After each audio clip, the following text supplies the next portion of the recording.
మంచికి 20 రూపాయలు అమ్మాలి ఇస్తున్నాం సార్. 20 రూపాయలు మాదే తాడ్పత్రి మాయే పంటలు వస్తాయి. చాలా ఇబ్బందికరంగా ఉంది. వర్షాలు వస్తాయి, మొలకలు వస్తాయి.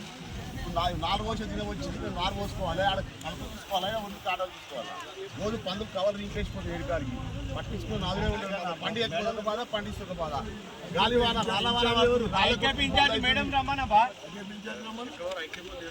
సెంటర్లు, అనేక ఏఎంసీ సెంటర్లు, రోడ్ల పొంట రైతులు పడుతున్నటువంటి బాధలు, రోడ్డు పొడుగున కిలోమీటర్ల కొద్దీ వరి ధాన్యాన్ని పోసి వాటికి కాపలా కూర్చున్నటువంటి రైతులను చూస్తూ ఉంటే నిజంగా దయనీయమైనటువంటి పరిస్థితి కనబడ్డది.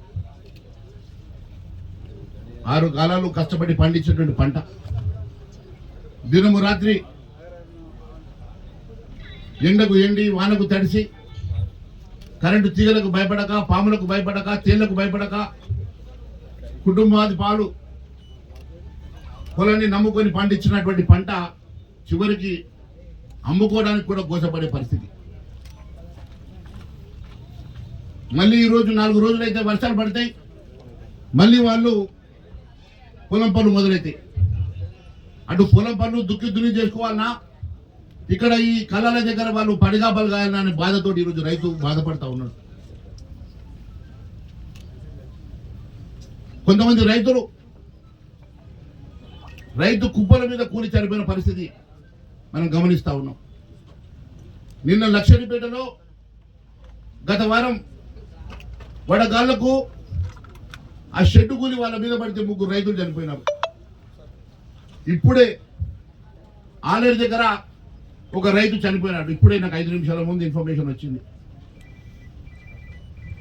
రైతు ఈరోజు పండించిన పంట అమ్ముకోవడానికి ప్రాణాలు వదులుతూ ఉంటే రాష్ట్ర ప్రభుత్వం గాఢ నిద్రలో అసలు సమస్య లేనట్టు 80% పండించిన పంట కొనుగోలు చేసినట్టుగా ముఖ్యమంత్రి గొప్పలు చెప్తా ఉన్నాడు.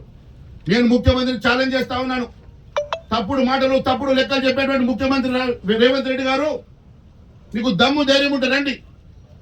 నీ రాష్ట్రంలో నువ్వు చెప్పిన చోటికి తీసుకెళ్తా, రైతు పడేటువంటి కష్టాన్ని చూడండి, అక్కడ వరి కుప్పలను చూడండి, మక్కల సంగతి అదే, జొన్నల సంగతి అదే, సన్ఫ్లవర్ అంతే ఉంది, శనగల విషయం కొనుగోలు మొదలు కాలే.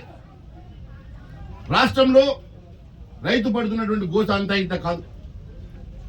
ఏ రైతు ఓటుతోటైతే నువ్వు ముఖ్యమంత్రి అయినవో, ఏ రైతు పేరు మీద మీరు డిక్లరేషన్ ఇచ్చి వరంగల్ డిక్లరేషన్ లో మీరు రాహుల్ గాంధీని దొరకొచ్చేసి అబద్ధపు మాటలు చెప్పినావో,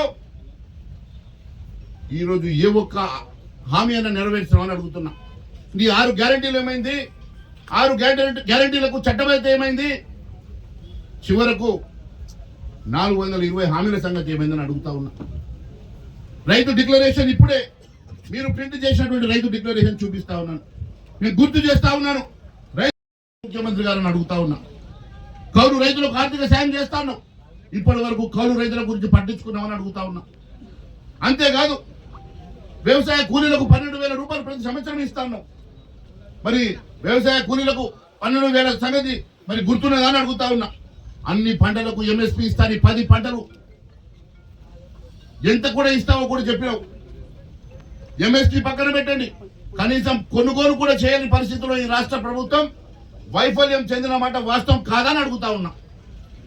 అంతేకాదు ధాన్యం కొనుగోలులో బోనస్ ప్రకటించడం, రైతులకు పంటల బీమా ఇస్తానని చెప్పి మోసం చేసిన మాట వాస్తవం కాదా? ఈరోజు అనేక చోట్ల పంట కాలిపోతా ఉన్నది, అనేక చోట్ల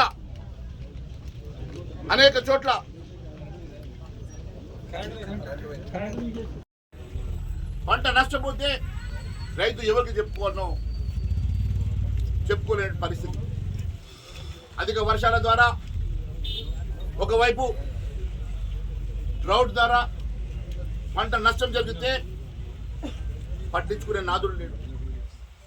ఫసల్ బీమా యోజన కేంద్ర ప్రభుత్వం అన్ని రాష్ట్రాల్లో అమలు చేస్తూ ఉంటే కనీసం ఫసల్ బీమాలో మీరు జాయిన్ కావాలన్నటువంటి ధ్యాస కూడా లేనటువంటి ప్రభుత్వం, రైతులను నిండుగా నిట్టేటా ముంచినటువంటి ప్రభుత్వం, ఇచ్చిన హామీ ఒక్కటి కూడా నెరవేర్చిన ప్రభుత్వం, ఏ రైతుల ఓట్లతోటో గద్దెనెక్కినవో ఆ రైతులను నట్టేటా ముంచినటువంటి ప్రభుత్వాన్ని ప్రశ్నిస్తూ ఉన్నాం.